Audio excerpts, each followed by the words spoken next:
कक्षा 10वीं के प्यारे विद्यार्थियों ध्यान दें, आपका सोशल साइंस से क्वेश्चन है साथियों, दुर्बल जातियां किसे कहते हैं।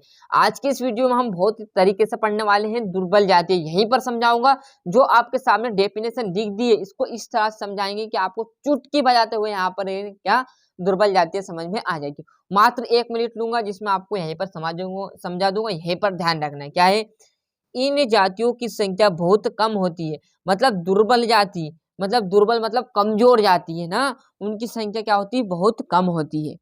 यदि इनकी संख्याओं में वृद्धि नहीं की गई तो ये नष्टग्रस्त जातियां की श्रेणी में आ जाएगी। यदि इनकी श्रेणी में क्या होगा साथियों, देखो हाथ भनी लगा रहा हूं, आपको समझाऊंगा, ऐसे थोड़ी कि स्क्रीनशॉट लो, ले लो स्क्रीनशॉट में, जाओ चले जाओ। जिस बच्चे को पढ़ना है वो अच्छे से यहाँ पर देखो, समझो, जब भी याद होगा। ऐसा याद नहीं होगा साथियों कि स्क्रीनशॉट लेना तो आपकी सीरीज आपको सर ने पढ़ाया वहीं से ले लो, फिर यहाँ यूट्यूब पर क्यों आए। क्लियर, आए हो तो यहाँ से कुछ ना कुछ इस चैनल पर सीख कर जाओ। इस चैनल का उद्देश्य यही है कि साथियों यहाँ से आए तो कुछ ना कुछ सीख कर जाओ, जिससे कि आपको भी अच्छा लगे और हमें भी अच्छा लगे। क्लियर है, तो अच्छे से समझिएगा। जिस बच्चों को अच्छे से परसेंट बनानी है कि इन जातियों की संख्या बहुत कम होती है, मतलब बहुत कम मात्रा में ये है ना।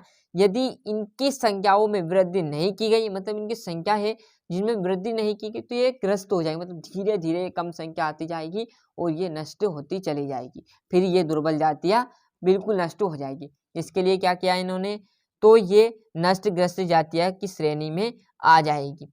तो इसको क्या करना, बढ़ावा देना चाहिए।